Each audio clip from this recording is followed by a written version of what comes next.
Bienvenidos a Propósito en este episodio 13, ya sabéis, un sitio donde compartir, reflexionar, inspirar, ayudar, ser. Episodio 13. No creo yo mucho en la mala suerte, yo creo que tú tampoco. Soy más de hacer rimas con el 13.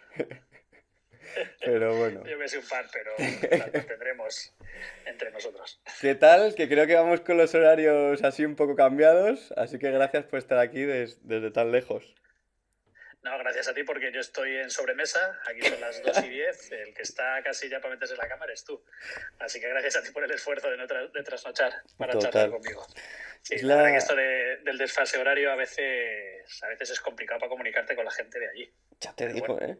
Sí, sí, totalmente. Además, tú ya haces el cálculo de cambio de hora rápido, pero a mí me cuesta, ¿eh? sí, por fuerza, es decir, porque cuando quieres hablar con la gente de allí, si quitas el horario laboral, que yo trabajo en horario de mañana, es cuando vas a trabajar, que son las 7 de la mañana aquí, que es mediodía allí, las 2, y sabes que pues, mientras vas a trabajar en el coche puedes hacer un par de llamadas, y a la vuelta de trabajar, que ya con la gente de más confianza, igual son las 10:30 de la noche allí, a la gente de más confianza, bueno, puede darle un toque a esas horas, pero lo tienes que hacer automáticamente porque si no es imposible comunicarte. Total.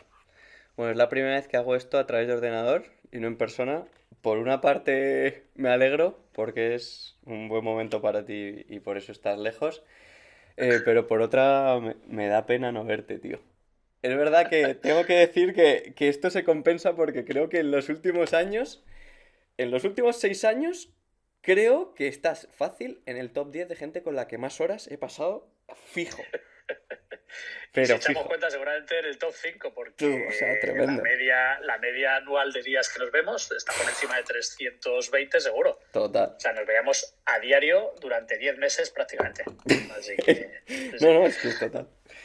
Bueno, antes siempre de empezar esto, me gusta hacer una pregunta que es que quiero que me digas algo que te gusta y algo que no te gusta. Y la pregunta no tiene filtro. Es decir, es tal cual. Algo que te gusta, en general, en la vida puedes profundizar lo que quieras. Puedes ir desde Ah, pero comer. desde lo más amplio hasta lo más Sí, ridículo, no tiene filtro. digamos. Joder, gustarme, pues... El Uf, otro es día que me me gusta, dijeron que no no le sé. gustaban los camiones que adelantaban a otros camiones en la carretera. Ah, sí, que te puedes tirar 5 minutos, ¿no? Ahí en paralelo. Sí, pues mira. A ver, en ese sentido yo creo que, joder, que nos disguste, pues en el día a día, yo soy muy cascarrayas, ya me conoces, hay muchas cosas que no me gustan. Pero si vamos a cosas así más pequeñas del día a día, puedes decir, el poco civismo, ¿no? La persona que no te saluda, que te cruzas con ella y en vez Total. de, incluso ya no te digo ni ser especialmente educado, pero que incluso tiene algún gesto que es desagradable, ¿no? Bueno, pues que son chorradas incluso con gente que no conoces, que no tiene ninguna obligación. Pero me gusta cuando la gente es educada, cuando te saludan, sabemos que muchas veces es protocolario el que tal, ¿no? Pero bueno, ese gesto de amabilidad que quieras que no hace un poco más potable el día a día. Joder. Y que no me guste, pues mira, por irme a lo contrario de lo que me gusta, pues la gente que es desagradable y sobre todo la gente que es malintencionada. Es algo que además en los últimos años he notado que me pesa mucho y de hecho es algo que yo creo que debería aceptar, que hay gente mala en el mundo, ¿no? Pero llevo muy mal cuando ves que hay gente que tiene gestos con cierta maldad hacia otras personas. Y es curioso que con los años los identificas más rápido, ¿eh? Sí, o sea, identificarlo sí, además se ve rápidamente cuando alguien puede haber cometido un error, pero sabes que ha sido algo fortuito, o cuando sabes que no, que es que es un gesto que hacen por intentar incomodar incluso, ¿no?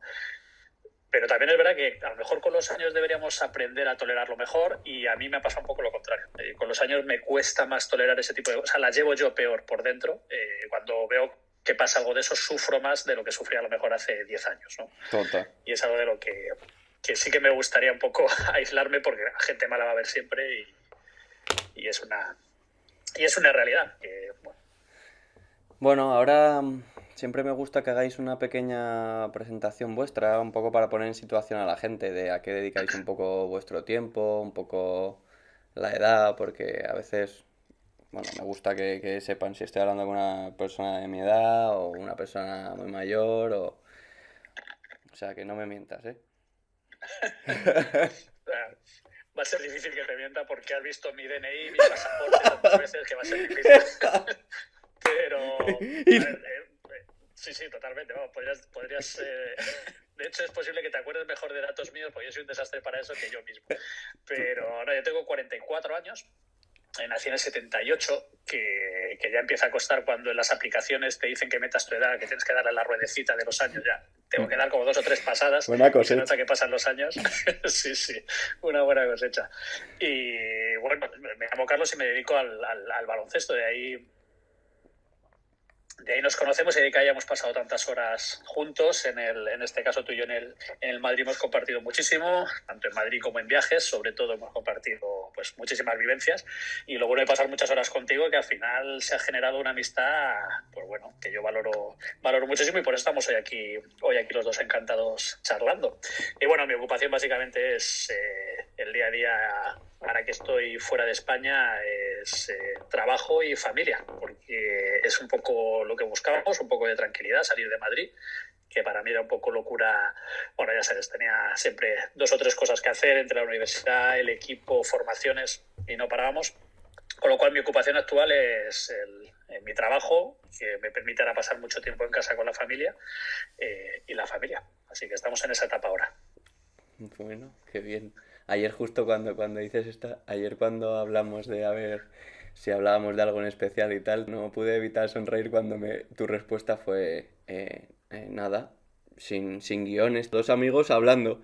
Y es que sinceramente es como más me gusta hablar. Lo que pasa es que tenemos que tener cuidado porque te conozco perfectamente y nos basta con una silla y una mesa de buffet de hotel y barra libre de agua con gas y yo qué sé, igual nos tiramos aquí 6 horas.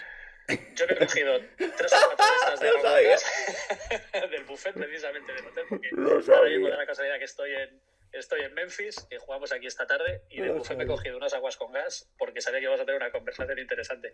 Pero bueno, al final, conociéndonos, es mejor no cerrarnos a ningún tema porque sabemos que va a ir fluyendo, hemos tenido muchas conversaciones y bueno, vaya donde vaya la conversación va a estar bien. Así que Total.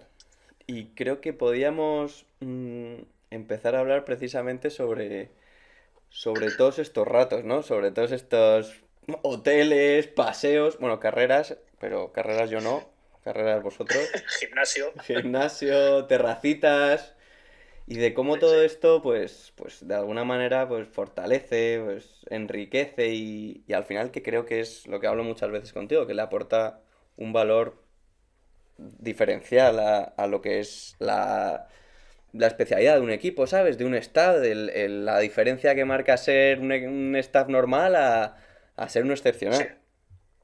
Nah, absolutamente. Y de hecho, más si pasamos de lo anecdótico que es que tú y yo podamos contar, ¿te acuerdas cuando viajamos Sí, a Turquía y nos lo pasamos también en no sé qué parte, o en Belgrado, que al final te quedan un poco los viajes, ¿no? Que es algo especial. Además de lo anecdótico eh, que es la relación entre tú y yo, te das cuenta, sobre todo cuando pasa este proceso ahora de selección para otro equipo, que aquí es en lo único que se fijan. Es decir, ellos dan por hecho que tu valor profesional, por la justo. experiencia, por tu currículum, ya lo tienes, Ujú. y lo único que les interesa es cómo puedes encajar tú en el grupo. Eh, y más allá de eso, la gran preocupación que tenían en el club a la hora de ficharme, ya incluso era por encima de mí, y era cómo era Laura, se adaptaría a una ciudad nueva, querría dejar, porque sabían que Que si yo me podía venía con mi suponer. familia y mi familia no se adaptaba, yo iba a abandonar inmediatamente para volverme a Era España. una Entonces, preocupación. eso es. Entonces, hasta tal punto es importante esto de encajar en el grupo, de tener complicidad, de saber que vas a tener un trato como mínimo cordial y a partir de ahí crecer. Es fundamental para determinadas instituciones y empresas. Es decir, fichan y yo creo que hay sitios que se sienten orgullosos de ellos, ¿no? De decir, fichamos buenas personas porque ya sabemos de por sí que son buenos profesionales, ¿no? El filtro que tienen es que solo van a llegar los grandísimos profesionales, entonces nos interesan de esos intentar fichar a los que personalmente mejor vayan a encajar en Y nuestra filosofía.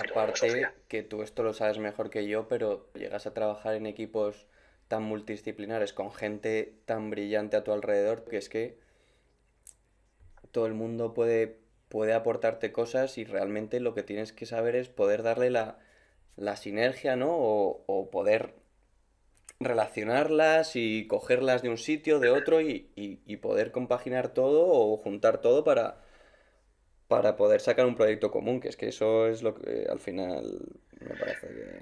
Sí, al final yo creo que la idea principal cuando trabajas en un grupo multidisciplinar es no que haya muchos especialistas que conozcan muchos campos, sino que además de eso sean capaces de potenciar al otro, ¿no? Es decir, yo siempre pongo el mismo ejemplo, ¿no? Que son las dos profesiones que más conozco, ¿no? La preparación física y la fisioterapia. Un fisioterapeuta puede potenciar mucho la acción del preparador físico y viceversa, ¿no? Entonces, es ahí donde hay que saber, yo creo que hacer que congenien tanto los profesionales como las personas. Al final, ser capaz de tener siempre un margen de reserva, de humildad, tengo que escuchar la opinión de otros 2 o 3 profesionales antes de poder dar mi opinión, ¿no? Porque yo tendría muy claro que habría que hacer esto, pero hasta que no escucho a todos, igual cambia mi opinión sobre esto. Y yo creo que eso es fundamental. No solo ese aspecto de confiar profesionalmente en los que hay a tu alrededor, que de por sí van a ser muy buenos, sino que a nivel personal hay que dejar ese paso a ser capaces de comunicar, de transmitir, ser capaz de cambiar de opinión, incluso de ceder, aunque tú tengas claro que hay que hacer otra cosa, porque ves que el grupo quiere tirar por otro lado y a lo mejor el que está equivocado eres tú. Bueno, esa parte creo que es importante. Cuando terminé mi etapa en el club, publiqué todas las fotos de las copas y las celebraciones, solo de las que habíamos ganado, claro. Es que cuando pierdes no te hacen fotos. O sea, no es una cuestión de ego, ¿no? Ni de soberbia. Solo subo las copas. Es que cuando pierdes no te hacen fotos. Exacto. Pero sí. Puse que lo importante era leer el texto que había abajo. Y entre otras cosas puse que era muy bonito y muy fácil pues imaginarse, ¿no? Siempre con la medallita colgada, con la celebración, pero que todo lo que hay detrás es muy jodido de imaginar y nadie se pone a pensar en eso y que no sabes lo que es hasta que no lo has vivido. Todas las horas que hay pues, de transportes, de entrenamientos, de gimnasio, pero luego en casa de planificación, Y eso me parece que solo lo puedes explicar cuando lo has vivido. Y me parece que es una reflexión importante y que invito a la gente a que no tenga tan en cuenta, mira, es que qué fácil es, que a nosotros muchas veces nos han dicho, hostias, es que lo ganáis todo, no, oye, que esto es muy bonito, pero... Pero hay que ganarlo, sí, no, hay que ganarlo. Y, hombre, yo creo que la reflexión es muy amplia porque... Yo he vivido en varios contextos el baloncesto, en contextos donde se ganaba mucho, en contextos donde prácticamente no se ganaba nada. Y el proceso siempre ha sido igual de exigente seguramente en los dos lados. Al final, como profesional, cuando tienes mejores recursos puedes obtener mayor rendimiento y cuando tienes menos recursos seguramente menos rendimiento. Pero el trabajo que hay detrás o dentro de cada uno de esos dos contextos, el esfuerzo siempre es el mismo. Lo que pasa que hay veces que tener mayores recursos te permite que luzca un poco más y cuando tienes menos recursos luce menos, pero el trabajo siempre es el mismo. Entonces, cuando tú ganas no es que hayas trabajado más o mejor que el que no gana, porque al final gana siempre uno. Uh-huh. Y depende de la competición en la que estés, pues estás compitiendo con otros 30 equipos o con otros 15 equipos, pero solo gana uno. El trabajo que hacen los otros 14 que no ganan o que no ganamos, porque hay otras muchas veces que no ganas, es exactamente el mismo, por decirlo de alguna manera, que aquel que gana, ¿no? Luego hay otros factores que van a influir en que tú ganes un día a una hora determinada, pero el trabajo que hay detrás, y especialmente este que hemos elegido nosotros, es muy... va a sonar negativo, pero yo me siento un afortunado, pero es negativo en el sentido que es muy esclavo, ¿no? Es decir, son 7 días a la semana, como decías tú. Mentalmente nunca desconectas, porque es algo que es verdad, ¿no? Que tú acaba el trabajo, te vas a casa y tú sigues pensando en mañana, qué es lo que toca, qué es lo que queda, porque no tienes ese desde viernes a mediodía hasta el lunes. No cierras el ordenador, como digo yo, y se puede quemar tu empresa que hasta el lunes ni te enteras. Eso es, y siempre hay un jugador lesionado que en la tarde libre vas a tener que ir a trabajar con él, y siempre hay un partido y siempre hay algo, ¿no? Entonces, en ese sentido es muy exigente en cuanto a horarios y eso la gente tampoco lo ve, ¿no? Yo creo que el deporte, especialmente cuando tiene ciertos reflejos, cierta repercusión, es muy llamativo. Pues has trabajado en este equipo o en el otro y es todo como muy, muy llamativo y la gente lo ve desde fuera, pero pero desde dentro es un trabajo muy, muy duro y muy, muy, muy exigente. En línea con esto, siempre recuerdo una frase que tú nos decías antes de los campeonatos importantes, y es que siempre nos decías, se merecerá alguien ganarnos cuando de verdad entrene más que nosotros, curre más que nosotros, les eche más horas que nosotros. Luego, como dices tú, en un partido puede pasar cualquier cosa, porque es deporte, entre otras cosas. En eso estoy de acuerdo. Es decir, cuando tú hablas de, no, qué injusto que ha ganado este, qué injusto que ha ganado el otro, es justo que gana el que mete más puntos y punto. ¿No? Esto es baloncesto y esto funciona así. Entonces, no existe deberíamos o merecíamos más. Merece ganar el que mete más puntos. Y si no ha hecho trampa, que yo no conozco el caso de que nadie me haya ganado haciendo trampa nunca, se lo merece y punto, es verdad, se lo merece y punto. Es decir, si alguien mete más puntos que yo, se merece ganar. Y yo lo podría haber hecho muy bien y demás, pero lo que no podemos reprocharnos luego, que es un poco la reflexión, lo que no nos va a reprochar nadie es que no hemos trabajado y hemos hecho todo lo posible por intentar ganar. Y eso te lo puedes decir cuando ya llegas a final de temporada a determinados torneos importantes, pero claro, eso empieza en agosto. Entonces, cuando tú echas la mirada atrás, puedes decir, podremos ganar o perder, pero nadie nos puede reprochar que no hemos puesto todo lo que estaba en nuestras manos. Y siempre se puede hacer mejor y siempre nos podremos equivocar, pero es cierto que cuando tú has puesto todo lo que tú creas que tenías que poner en cada momento, es difícil reprocharse nada. Y luego ves llegar a otro y te gana. Pues porque hay otros factores, hay cosas que no dominamos y que suceden, sin más. Que es deporte y que esto lo juegan personas también, o sea, te quiero decir que es que...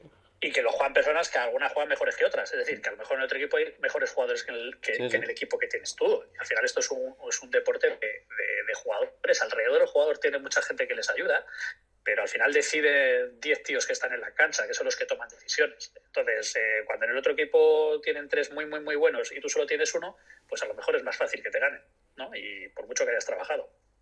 Entonces, bueno, hay cosas que no... Hay cosas que no podemos manejar. Esto me viene bien, esas frases que estabas diciendo de los jugadores, que al final los jugadores que acompañan a los buenos y tal, me sirve para hilar la siguiente cosa que quería hablar contigo, y es que, bueno, nosotros hemos tenido mucha suerte porque hemos compartido equipo con jugadores y staff, pues, del más alto nivel, que muchos salen por la televisión todos los días, como pueden ser Luca, Usman, Tristán, se me ocurre, Eli, Juan Núñez, Urban. Pero, oye, que se siente mucho orgullo cuando puedes decir eso, obviamente. Y, pero creo que es muy, muy necesario, y porque es que al final echan las mismas horas que todos, es muy, muy necesario, tío, acordarse de todos los demás, de los compañeros, y me parece curioso reflexionar sobre cuánto impacto tienen los jugadores, digamos, no de primer nivel del equipo, en la mejora de esos jugadores. Los Sedic, Harold, se me ocurre, Dan Dusak, Papirri, pues todo ese tipo de jugadores, tío, que es verdad que me parece injusto decir nombres ahora que lo pienso, porque es imposible que diga todos. Que puede que no salgan ahora por la tele, pero cuánta importancia han tenido en los equipos y cuánta repercusión han tenido en el desarrollo de los que ahora vemos por la tele. Pero absolutamente, yo creo que el éxito es coger a jugadores que tienen mucho talento y rodearlos de gente que a lo mejor tiene un menor talento, pero que les van a inculcar otra serie de capacidades o de valores. Y yo creo que esto es una conversación que siempre se tiene, ¿no? Especialmente cuando estás trabajando en equipos de formación, cuando tú tienes a tus jugadores de proyección, que realmente sabes los 2, 3, 4 jugadores por generación que podrían tener un futuro profesional, es de quién les rodeas.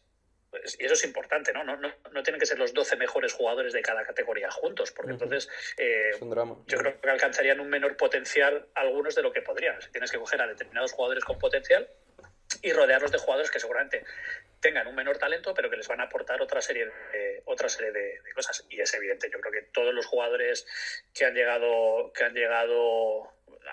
hablabas antes, ¿no? De algunos que he estado viendo por aquí, pero he tenido suerte de encontrarme en la NBA, como Luca, Usman y demás, se siguen acordando de todos esos compañeros de equipo con los que compartieron tantas cosas en categorías inferiores, porque es gente súper importante para ellos a nivel personal y a nivel de desarrollo de baloncesto, ¿no? Por decirlo de alguna manera, ¿no? Por encorsetarlo ahí en ese campo. Y se acuerdan mucho de ellos. Yo la sensación que tengo, y yo creo que tú también, es que a veces se junta que los jugadores más talentosos a veces les cuesta más venir todos los días a entrenar Y ahí tienen la figura de los currelas, de los chavales, que muchas Sí, veces, sí. joder, contagian al equipo y les contagian a ellos mismos a exigirse, que todo el mundo empieza a mejorar, que no es lo mismo cómo empiezas la temporada y cómo la acabas, que la gente, oye, va cogiendo físico, se va poniendo en forma, se va... Y al final te ponen en problemas y eso es, yo creo que es algo que a ti te ayuda a mejorar individualmente y no a siempre estar estancada en plan, ya está, como me llevan diciendo no sé cuántos Sí. años que soy el bueno, pues vengo aquí, tiro mis 3 tiros y listo. No, y ahí, por eso decía antes que tienes que rodear al jugador con gente que tenga ciertos valores también, ¿no? Yo creo Ujú, clave. que aquí un jugador que yo creo que todo el que haya convivido con él y haya trabajado con él es Dani de la Rúa, que si no me equivoco está jugando en LEP, que ha tenido alguna oportunidad también de estar en ACB y demás, pero que en aquella generación en la que se ganó en 2015 la primera Euroliga Junior con Luka, con Justa, con un equipazo de muchísimo talento, pero los que ponían el carácter un poco en el vestuario, ¿no? Los que cogían un poco de la pechera al resto para tirar de ellos hacia adelante, y eran jugadores que seguramente a lo mejor tenían Papel más no secundario. tenían tanto talento como los que destacaban, pero eran los que tiraban de ellos, ¿no? Y todo el mundo era un respeto absoluto hacia la figura de estos jugadores en el vestuario, porque eran los que tiraban del equipo en determinados momentos por carácter, porque se implicaban, porque se comprometían, y eso era, cuando un jugador es así dentro del vestuario y en la cancha, es difícil no seguir, es muy difícil no seguir. Además, siempre digo que casi siempre se ha dado que los líderes del vestuario no suelen ser los mejores jugadores. No, sí, sí, sí, O sea, estoy de acuerdo contigo. Es que en el vestuario es una microcomunidad, entonces tiene que haber roles, ¿no? Entonces hay gente que efectivamente. tiene el rol de, Eso me lo había pues, apuntado también por ahí, para hablarlo o luego. sea, entonces, claro, entonces al final tienes que tener a alguien que tenga ese rol de carisma, ¿no? Entonces el carisma muchas veces lo puedes tener porque metes 60 puntos por partido, o lo tienes porque todo el mundo te respeta, porque eres un tipo leal, porque eres honesto tanto con los compañeros como con el trabajo, no te dejas nunca nada y encima siempre estás ahí. Y cuando alguien tiene eso es difícil no seguirle, ¿no? Es muy difícil no seguirle. Lo Y muchas veces esa jodido, gente que tiene ese carisma, sí, sí, lo jodido de tener un carisma, como dices tú, de los que te da meter 60 puntos, lo jodido es mantenerlo el día que no metas 60. sí, va en personalidades, ¿no? Hay jugadores de muchísimo talento que son capaces del día que no tienen un día bueno, saber que tienen que aportar Ujú. otra Otras serie de cosas. cosas, ¿no? Ujú. Luego, para eso es muy importante, yo creo que también el entorno de staff técnico que tenga ese equipo, de directores técnicos, directores deportivos, es decir, que rodea a ese jugador para tratar de asentarle una realidad, ¿no? Que es la realidad de tu equipo y qué es lo que se espera de ti a corto, a medio y largo plazo. Pero sí, muchas veces ese jugador carismático, el capitán del equipo, lo bueno en baloncesto que además puedes tener siempre dos capitanes, con lo cual puedes muchas veces trabajar con aquel que tiene ese carisma y con el que tiene también más talento o lleva más años en el club y lo conoce bien. Y no todos tienen que tener el mismo rol dentro del equipo. Cada uno tiene que asumir seguramente distintas responsabilidades y es lo que garantiza que algo tan diverso como el baloncesto, con tantos jugadores con caracteres tan diferentes, puedan Nacionalidades tan convivir y tener, diferentes, efectivamente, con culturas tan diferentes, cultura, con formas de ver la vida, con objetivos a medio y largo plazo tan diferentes, sean capaces de tener un objetivo a corto plazo como puede ser una temporada. total. Es muy difícil eso, es muy complejo. Es muy complejo. Sí. Me molaría hilar esto con una opinión súper personal, pero es al final lo que todo el mundo quiere saber. Y es cómo se llega. O sea, ¿qué hace falta? ¿Qué claves crees que hay? Después de tantos años, tú que llevas aquí 1000 años, ¿qué crees que son cosas diferenciales que marcan, pues eso, la diferencia para llegar a máximo nivel o aparte del talento que obviamente pues tiene que estar, pero cosas que todos estos años tú digas, pues mira, yo me he dado cuenta de que pues oye, tienes que ser muy disciplinado con el trabajo, tienes que, no sé, ¿cómo se llega? La eterna pregunta, ¿eh? Lo que todo el mundo quiere saber. Ah, pero si se supiese, los scouters se les cerraría, se les echaría de todos los clubes y se contrataría un ordenador que pudiese hacer, ¿no? ese diagrama de sí o no, sí o no, sí o no, y llegar. A ver, yo lo que creo es que, por decirlo de alguna manera, es si tú para llegar al máximo nivel, vamos a poner en España jugar en ACB o en Euroliga, o jugar en la NBA, lo que tú quieras, tienes que tener una puntuación de 100, tú esa puntuación la puedes llenar de muchas cosas, ¿no? Evidentemente hay cosas que pesan mucho. Entonces tú tienes mucho talento, a lo mejor ya tienes 50 puntos desde el principio, ¿vale? Pero tienes que llegar a 100 para poder. Entonces, si solo tienes talento y no tienes capacidad de compromiso, ni capacidad de esfuerzo, ni constancia, ni habilidades sociales, ni paciencia, probablemente no llegues a puntuar 100. Entonces hay jugadores con perfiles muy diferentes que han llegado, que seguramente han ido llenando hasta llegar a esa puntuación, pues supliendo, ¿no?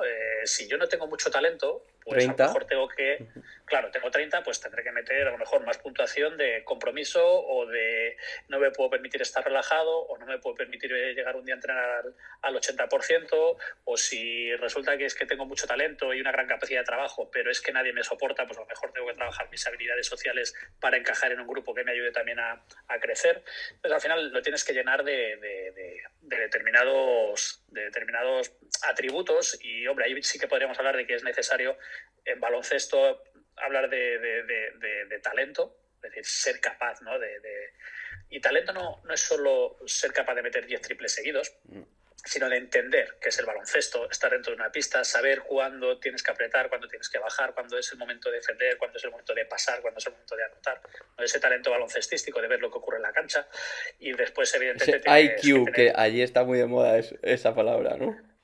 Sí, que al final no deja de ser otra cosa que entender lo que pasa en la cancha, ¿no? Que es algo que se aprende, pero hay gente que también lo ve con mucha facilidad, ¿no?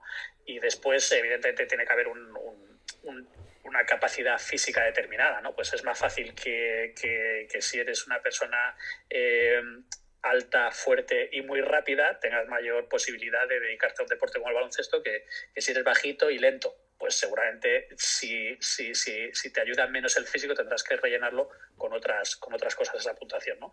Y después hay una parte para mí fundamental y es, si te quieres dedicar a esto es una carrera muy larga, lo que es constancia, ¿no? Es constancia en el sentido de cuando tienes mucha prisa por llegar, es posible que te quemes, ¿no? por el camino. Entonces tienes que ser consciente de que esto es una carrera muy larga, especialmente yo creo que cuando llegas a esa frontera, porque yo creo que hasta categoría junior se juega mucho por disfrute, ¿no? Yo creo que son categorías en las que chavales que aman el juego, el baloncesto y se divierten tanto que son capaces de jugar todos los días, ¿no? Y cuando ya llega esa brecha en la que tienes que pasar a lo mejor de esa categoría de formación, 17, 18 años, pero que ves que en 1 o 2 años o pasas a profesional o qué ocurre, ¿no? en esa brecha. Yo creo que es el momento, es la travesía del desierto más importante o más dura para muchos jugadores, ¿no? Y es ahí donde, si sabes que tienes posibilidades y que puedes llegar, porque yo creo que eso es algo que se sabe, es constancia y confiar, ¿no? Y luego a partir de ahí, bueno, pues llegará un momento en que tendrás que tomar una decisión, que es seguir intentándolo o no, pero esa me parece seguramente el momento más crítico. Es jodido porque tú y yo hemos visto como cada vez esa decisión la tienen que tomar antes, es decir, cómo se han acortado todos estos plazos, y tú lo sabes mejor que yo. Antes no, nadie te consideraba mayor por empezar a ser profesional con 25 años. Y ahora parece que si tú empiezas a jugar baloncesto profesional con 25 años, no vales, ¿sabes? Y eso es un tema que para ellos, sobre todo también por el mundo que tienen alrededor, es como que cada vez más se les mete más presión con que tienen que llegar antes. Parece que con 16 años tienen que estar ya debutando con el primer equipo. Cada vez los récords de precocidad de debuts se van acortando más. Y Sí, joder, no deja de ir en línea un poco con lo que vimos en el día a día en cualquier contexto social, ¿no? Es decir, es un poco las prisas por demostrar rendimiento, ¿no? Es un poco... Pero que prácticamente, si hablas con cualquier chaval que esté acabando la carrera, tiene las mismas prisas, tienes que acabar la carrera y encontrar un trabajo y quieres ganar un dinero y todo rápido y ser muy productivo y muy intenso todo, pues es lo mismo que se transmite. Yo creo que tampoco ayuda Y esto no sé si es una crítica o simplemente una forma de exponer algo que ocurre, ¿no? Y es hasta qué punto chavales de 13, 14, 15 años ya están expuestos con highlights en redes sociales, que todas sus estadísticas cada fin de semana están colgadas en internet y cualquiera las puede consultar. Nada, ya te lo digo. Eso antes ocurría solo al máximo nivel, que tuvieras las estadísticas de los jugadores, tenías acceso a ellas, y ahora no, ahora cualquier chaval, pero te estoy hablando de una liga municipal, sus estadísticas están colgadas en internet Sí, a sí, tiempo real a durante tiempo. un partido, y yo creo que eso supone, si el contexto que tiene ese chaval, tanto del club como del staff técnico del entrenador, no hace una buena lectura de todo eso, es verdad que puede empezar a meter cierta presión al chaval, ¿no? Porque si sus estadísticas, si tiene un vídeo o no tiene un vídeo en tal red social haciendo una acción o no, y yo creo que eso genera cierta tensión. Y luego eso que es verdad que el talento se trata de coger lo antes posible para poder potenciarlo, ¿no? Entonces hay determinados jugadores con un gran talento que enseguida son captados para poder desarrollar ese talento. Entonces yo creo que la suma de todo eso genera, pues eso, como esa cierta ansiedad por destacar, ¿no? Pero hay un estudio que tuve que hacer hace muchísimos años en la universidad, como una especie de trabajo no era un trabajo fin de grado, era para la asignatura de baloncesto. Yo lo hice sobre la edad de desarrollo de selección en selecciones y en clubes de alto nivel según el mes de nacimiento, ¿no? Que es un estudio que se ha hecho muchísimas veces y simplemente, bueno, pues era ver. Entonces ves que cuando te vas a categorías inferiores, la mayor parte de los jugadores son del primer semestre y especialmente del primer trimestre del año. Pero sin embargo, cuando llegas a categorías profesionales, es un 50%. O sea, no existe una diferencia significativa entre el mes de nacimiento y estar en categorías profesionales. Con lo cual la lectura está clara. Es decir, aquellos que no eran seleccionados de pequeños han buscado, para llegar a ese 100%, han buscado otras estrategias y han acabado llegando en la misma proporción que aquellos que a lo mejor tenían un mayor talento físico, o táctico, o técnico, o lo que fuese. Con lo cual el camino puede ser muy diverso para llegar a ser profesional o al máximo nivel en baloncesto. Y este es simplemente una de las formas en las que se ve muy gráficamente, ¿no? Cómo la edad de nacimiento es muy determinante en categorías de formación, pero en profesionales ya no es tan determinante. Creo que Entonces, se buscan las estrategias de otra manera. Sí, creo que lo has explicado muy bien. Ya sé que se te da muy bien explicar. Creo que lo has explicado muy bien con lo de la puntuación. Y estoy súper de acuerdo que hay que alcanzar esos 100 y que tú tienes que ser muy sincero sabiendo lo que tú tienes y sabiendo las cosas que te pueden sumar. Pero luego, mira, aquí hay otro, que esto es algo muy de frikis de prepas, ¿no? Hablamos siempre muchas cosas así de entrenadores, bueno, un poco del entorno este. Y es, para llegar a ese 100, ¿qué es mejor? ¿No? Es si potenciar tus fortalezas o potenciar tus debilidades, ¿no? Y es, si tú eres muy bueno haciendo algo, ¿qué haces? ¿Potencias aquello que haces peor o sigues potenciando aquello en lo que eres muy bueno para llegar a esa puntuación de 100, ¿no? ¿Consigues que tu 70 sea 80 o que tu 20 sea 30, ¿no? Efectivamente, ¿no? Es decir, ¿qué vas a tener más facilidad, ¿no? Porque, por ejemplo, cuando dices, tienes que mejorar mucho físicamente, ya, pero es que la mejora física tiene un límite. A veces es decir, sí. hay unas... Claro, la genética es la genética y por mucho que sepamos acompañarla y potenciarla, va a tener una limitación, ¿no? Y Javier San Pedro, recuerdo un profesor que tuve precisamente con este debate charlando con él, me decía, ¿qué es más bonito, un cuadro de muchos colores o un cuadro en blanco y negro? Y claro, un poco, pues no sé, pueden ser igual de bonitos. Efectivamente, aquel que ha hecho un blanco y negro, un cuadro precioso, es porque ha potenciado mucho unas poquitas cualidades, que a lo mejor es el blanco, el negro y el gris. Y aquel que ha potenciado muchas capacidades con muchos colores, pues seguramente los dos hayan tenido esa posibilidad de llegar, ¿no? Para llegar a esa puntuación de 100, hay unos que han conseguido tener muchas habilidades diferentes que les hacen especiales, y hay otros que han potenciado simplemente unas poquitas habilidades, pero que han sabido aprovecharlas muy bien para llegar a eso. Entonces, bueno. Total. No, creo que ha estado súper bien explicado. Y ahora, una vez hemos hablado de jugadores, también quería tener un ratito para hablar de lo nuestro, de los staffs, que al final, Sí. pues que también tiene sus cosas. Al final parece que... Yo siempre soy de los que piensa que los staffs tienen más repercusión de la que parece. Es verdad que muchas veces decimos, es que yo con ese equipo también gano. Vale, sí, puede ser. Puede ser que, oye, que no tengas ni idea de baloncesto y te pongan ahí y ganes. Pero soy de los que piensa que tienen muchísima repercusión y sobre todo a largo plazo de cosas que que se llevan aprendidas los jugadores y jugadoras. Y es que al final, cuando yo pienso en un staff, lo primero que pienso es que yo empecé a ser parte de un staff con 18 años y en mi staff había gente de 50 y de Sí, 60. ¿Sabes? O sea, Sí, te sí, quiero sí, decir. sí, sí, sí, sí. Es un submundo totalmente, vamos a Con decir, formación democrático en ese sentido. diferente, educación diferente. Puedes venir de cualquier sitio, de donde sea. Y pues eso, quería también reflexionar un poco de las claves, de... Luego si quieres podemos saber pues, alguna anécdota así que si se te ocurre o alguna experiencia, pero también me parece importante reflexionar sobre qué cosas que ya hablabas un poco antes para que veamos la importancia que tiene conectar con tu staff, que hasta tú mismo dices que es una de las cosas que te piden cuando vas por ahí Sí. fuera para ver. Ahí, a ver, yo creo que de hecho recuerdo que di una vez una charla sobre esto que me pidieron en, un, en la Asociación de Preparadores Físicos de Baloncesto en España, precisamente un poco bueno, pusimos un poco o pusimos el foco en la parte del staff, ¿no? Y más que del staff lo voy a hacer crecer un poco y es todo aquello que rodea al jugador que no es el jugador. Ujú. Como dices tú, puedes tener gente de muy diferentes edades, con diferentes formaciones, con diferentes creencias, con diferentes experiencias de vida, con diferentes objetivos, Exacto. y todos ellos tienes que ponerlos juntos a trabajar y a funcionar y a rendir, ¿no? Entonces, al final yo creo que es algo que a mí también es algo personal, pero yo creo que ha venido también dado por dedicarte a este mundo, que al final tienes que tratar con gente muy diferente, y es el poder de la comunicación o el poder de la palabra para crear determinados contextos, para crear determinadas realidades, ¿no? Y entonces al final es necesario, para mí fundamental es entenderse.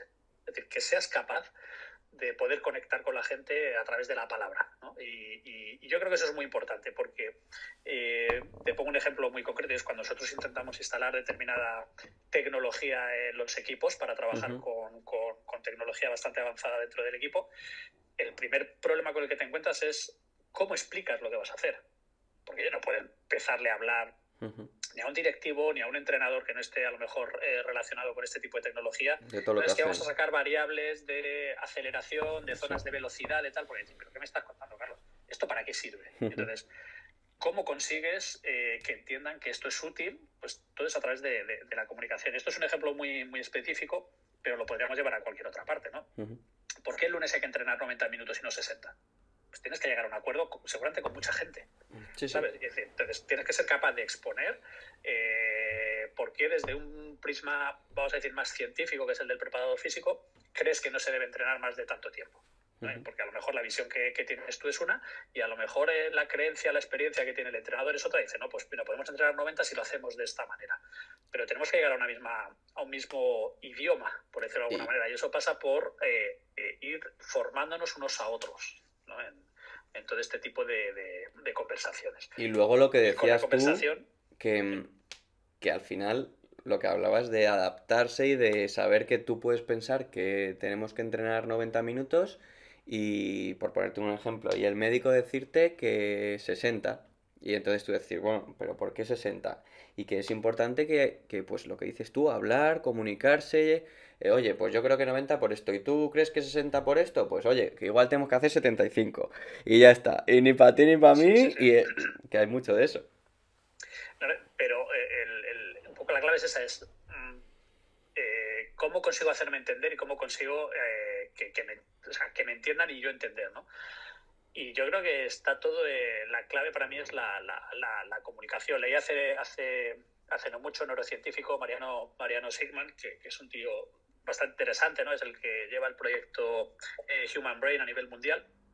Entonces él habla del poder de la conversación siempre y cuando se haga en un entorno determinado. Es decir, las conversaciones nunca tienen que ser entre mucha gente, siempre tienen que Ujú. ser en grupos reducidos y en los que todo el mundo sienta que puede hablar y puede ser escuchado. Y esa es la única manera en la que la gente puede cambiar. Hay diferentes estudios con respecto a esto de pequeños grupos de gente en los que metían a un pequeño intruso que era parte del equipo de estudio, Y después pues invitaban a gente, ¿no? A ver si era posible cambiar de opinión o no en función de los argumentos que se daban.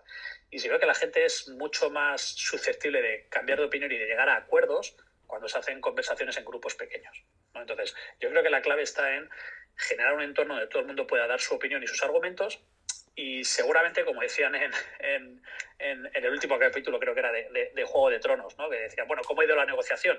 Dice, yo creo que bien porque nadie está demasiado contento, ¿no? Y es que todo el mundo cede un poquito y todo el mundo recibe un poquito, con lo cual de esa manera ves que has llegado a un acuerdo que está bien porque no todo el mundo queda 100% contento porque todo el mundo sabe que ha cedido un poquito y también ha aportado un poquito. Luego habrá veces que no, es decir, que hay un argumento de causa mayor y que da igual la opinión de los demás. Exacto. Este Que jugador alguien no debe tiene entrenar que... porque está lesionado o porque tiene un riesgo alto de lesión. Eso es innegociable, ¿no? Por decirlo de alguna manera. Pero el resto de posibilidades creo que todo se puede negociar y se puede llegar a diferentes puntos de vista simplemente cambiando los argumentos que recibe uno y otro. Y esa es la complejidad de gente tan diferente. Entiendo lo que dices, que muchas veces la comunicación tiene que ser directa y en grupos más reducidos. Y sobre todo que si tú quieres tener una estructura muy amplia de recursos humanos, es decir, de mucha gente, antes de hacer eso lo que tienes que tener muy claro es cuál es la vía de comunicación entre toda esa gente. El orden. Es decir, sí, o sea, si es transversal, si es horizontal, si es vertical, es decir, ¿cómo vas a plantear la comunicación del director del club con el entrenador? ¿Sabes? Es decir, ¿es el director del club el que le puede decir al entrenador mañana no se entrena? O hay un jugador que está lesionado, ¿cómo la información llega desde el entrenador hasta el director del club, ¿no? Es decir, si tú tienes una estructura muy grande, lo primero que tienes que tener planificada es cuál es la vía de comunicación entre todas esas personas, porque si no, corres el riesgo de que la información se duplique, o sea, llegue por diferentes lados y sea diferente esa información, o que no llegue, porque yo no había caído que tenía que avisar a no sé quién. Entonces, para mí la comunicación es algo que hay que tener muy, ya no solo desde el punto de vista de cómo hablo yo contigo, sino de cuáles son las vías de comunicación entre diferentes estratos del club, desde el jugador, si es categoría de formación, los padres del jugador, cómo se comunican con el entrenador, con el director técnico, cómo se comunican. Este fin de semana no vamos a poder ir porque tenemos, y el niño no puede ir al partido, yo qué sé. O sea, ¿cómo informas de eso? Entonces, tienes que tener muy claro cuáles son esas vías de comunicación.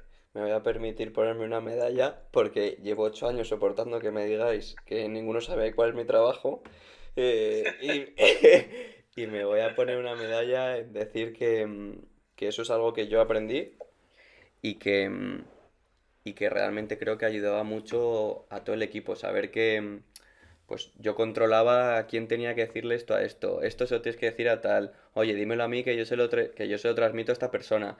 Y creo que eso es clave para que la información pueda ir de un sitio a otro, para que la gente se planifique, para que la gente se organice y para que al final, como dices tú, las personas que tienen que tomar decisiones sean las que estén enteradas en el momento correcto.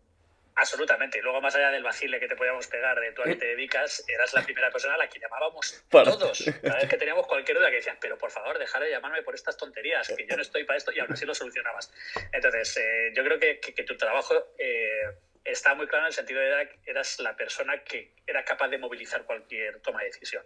Y esa es la parte fundamental. Y eras la persona que conseguía que se generase una respuesta. Entonces, valoramos mucho tu trabajo durante todos estos años. Eras parte imprescindible. Bueno, ahora hablando de esto, un poco del tema de la comunicación, esto es un poco lo más, no sé, quizás lo más teórico que te voy a preguntar, pero ¿qué crees tú a la hora de elaborar un proyecto? Quizás métete un poco más en tu parte de preparación física.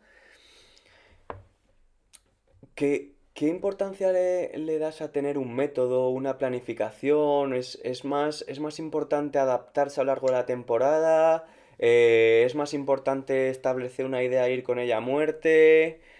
¿Cómo de importante? Joder, que yo te he visto a ti, pues es verdad que sigo sin entender tus calendarios de cargas, pues, perdóname, pero eh, todo el tema de fechas, de cargas.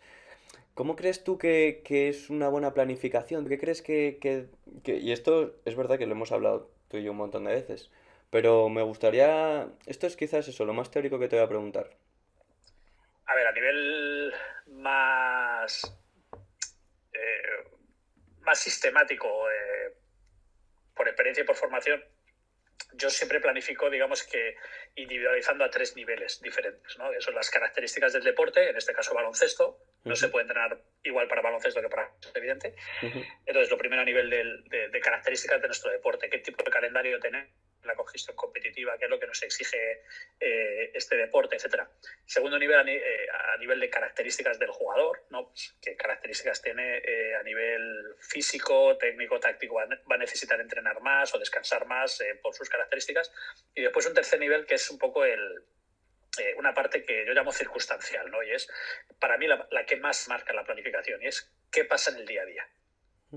Pues hoy se encuentra mal, hoy le molesta un poquito tal parte del cuerpo, pero no llega a ser una lesión, pero eso marca drásticamente lo que puede hacer y lo que no puede hacer. Entonces, yo puedo hacer una planificación a medio o largo plazo de varias semanas o meses a nivel de baloncesto y a nivel de características del jugador, pero es esa parte circunstancial, que es lo que le ocurre cada día a día o semana a semana, la que cambia totalmente lo que ese jugador puede hacer o no puede hacer. Entonces, de una parte teórica muy amplia, lo que se parece en la planificación de cada jugador a esa plantilla inicial es muy poco. ¿No? ¿Por qué? Pues porque todas las semanas todos los jugadores van a tener una pequeña molestia, o han dormido un poco peor, o hay que cambiarle el tipo de entrenamiento, o hay que acortarle un poco el tipo de carga que tiene que tener, etcétera, etcétera, etcétera. Entonces, al final esos son los 3 niveles que utilizo. Luego, aparte de eso, existe una parte científica de base que tienes más o menos que respetar, pero adaptarla mucho a las características de ese jugador, ¿vale? Y es un poco esa parte más teórica. Aquí hay una cosa que estaba apuntando justo para que no se me olvidase. Hay una de las cosas que más difícil me parece de vuestro curro, y es saber si un jugador se está esforzando al máximo o de verdad no puede llegar a donde tú creías que podía llegar. ¿Sabes lo que...? No sé si me estás entendiendo.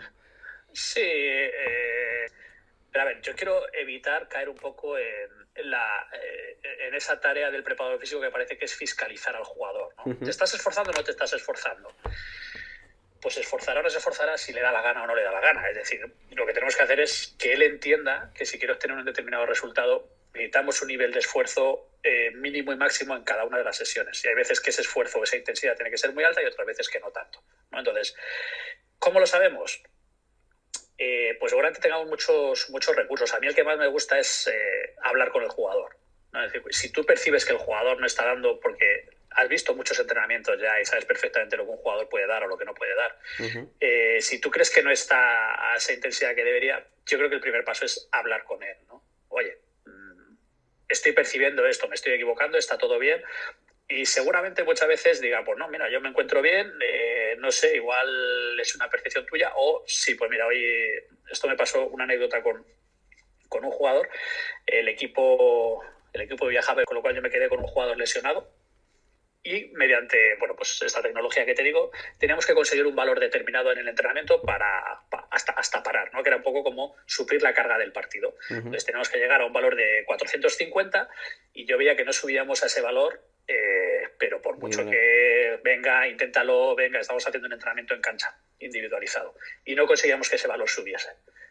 Entonces hay un momento que dices, aquí está pasando algo, entonces hablas con el jugador. Y su respuesta fue, lleva a mi hija un par de noches que no duerme porque está con mocos y enferma, y llevo 2 días que no soy capaz de dormir más de 1 hora y media seguida.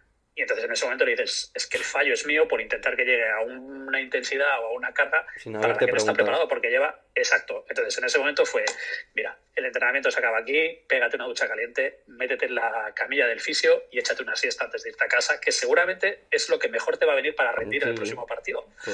Y más allá de eso, de que como preparador físico, pues estamos buscando siempre a lo mejor un poco esa aproximación científica al entrenamiento. Hay una parte humana, que es esa, te digo, esa parte que te decía antes, circunstancial, que es que lo cambia todo, y es, lleva 2 noches sin dormir porque su niña está enferma. Entonces, lo mejor que puedes hacer es intentar descansar.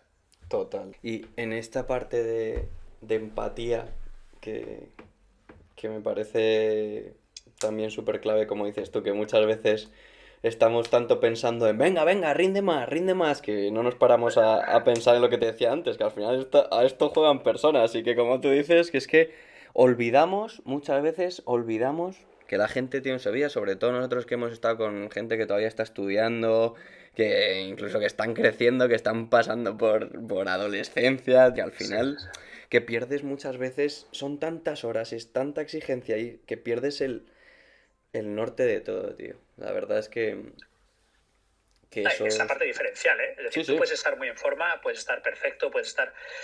Pasas una mala racha y da igual. O sea, si tú no llegas bien emocionalmente a un momento determinado de la temporada, da igual todo lo que hayas hecho anteriormente, que eso va a determinar cómo estés esos días. Y es así. Y luego hemos visto... pues ves jugadores que parece que no están, y de repente miran a la grada, ven a quien les apetece que esté en la grada y de repente su rendimiento se dispara. Dices, ¿qué es lo que ha pasado? Pues que ha venido alguien a la grada y que eso hace que te quieras esforzar más, porque quieres... Bueno, hay cosas que no controlamos y que son importantes. Pues quería, ya como vamos a ir acabando, quería decirte que voy a regalarte un poco el oído, que nunca está de más. Como tú me has puesto una medita antes, tío, contigo aprendí muchas de estas cosas y es que, de verdad, es que tengo la sensación de que yo cuando empecé a trabajar ahí era un crío. Bueno, tengo la sensación, no, era un crío, vaya.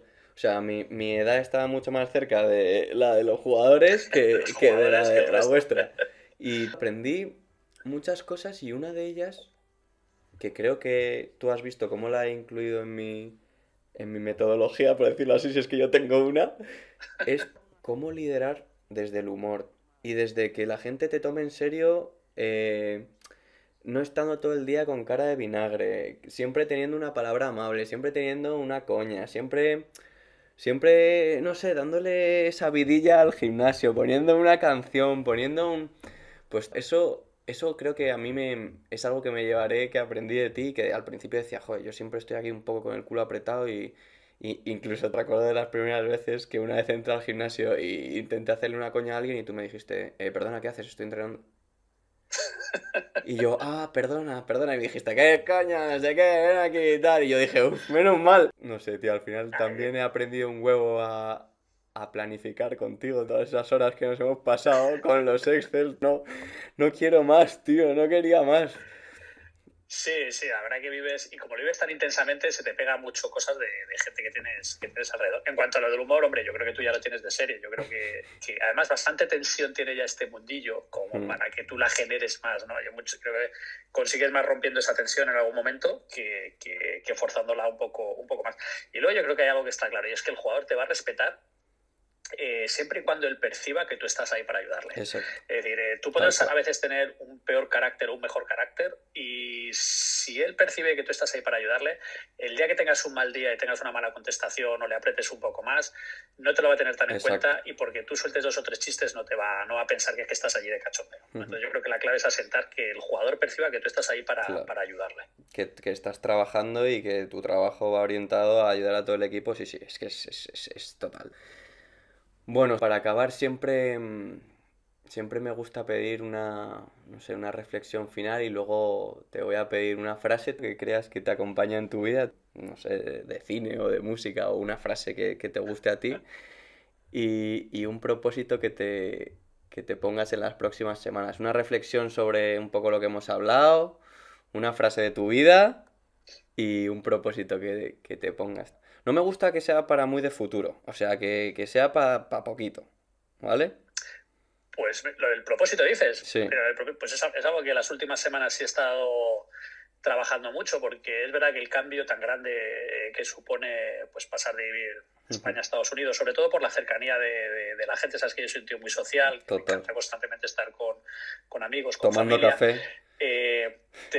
Claro, sí, te desubica un poco. Ahora de repente estás un poco. Entonces, una de las cosas en las que trabajas es ver un poco cuáles son esos propósitos un poco más a corto plazo. Entonces, más allá del profesional, que es evidente, que es por lo que me he venido aquí, bueno, ya sabes que tengo un peque de un año y medio.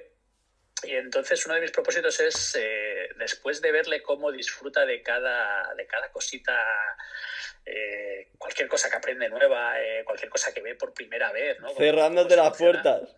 Sí, pero le hace muchísima gracia porque hace un ruido y entonces él trata de imitar el ruido. Entonces, incluso con eso se parte de risa, ¿no? Cuando cierra una puerta y hace ruido, se parte de risa. Y luego cualquier cosa que ve, ¿no? Cualquier animal nuevo que ve por primera vez, como, pues uno de mis propósitos es intentar ver un poco la vida a través de los ojos de Oliver en ese sentido, ¿no? De ser capaz de emocionarme con cosas que hace mucho tiempo me emocionaban y seguramente las he ido o la vas apartando, ¿no? Porque al final, bueno, pues vas madurando, vas creciendo y piensas que te tienes que centrar en otras cosas, ¿no? Que es lo que toca. Y ahora mi propósito es precisamente volver a dar unos pasos atrás y empezar a disfrutar, sí, y disfrutar un poco como disfruta Oliver para ponerme a su nivel de disfrute y compartir esos ratos que te lo pasas, la verdad que es difícil de explicar, pero te lo pasas muy bien sin hacer prácticamente nada con él cuando te pones a ese nivel de disfrute. Así que mi propósito es un poco eso, ver un poco a través de los ojos de Oliver y disfrutar con él todo lo que pueda.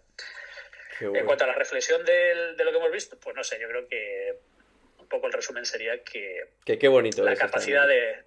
Qué bonito, no, pero sobre todo la capacidad de conectar, ¿no? que a lo mejor tiene que ver también con esto. Para mí es lo más importante a nivel pero para cualquier proyecto personal o profesional, esa capacidad de conectar con la gente que tienes alrededor, si no la vida se hace insufrible. Y sé que además ahora estamos en un punto en el que se potencia mucho la capacidad de independencia, no ser codependiente de nadie y ser capaz ¿no? Que se promueve, pues debería ser capaz de en soledad incluso bueno, yo abogo un poco por lo contrario, ¿no? Evidentemente tienes que disfrutar y aprender de ti mismo, pero al menos yo soy un ser muy social y yo necesito de la gente alrededor mía para estar bien y contento, y esa capacidad de conectar yo creo que potencia positivamente cualquier cosa que hagas.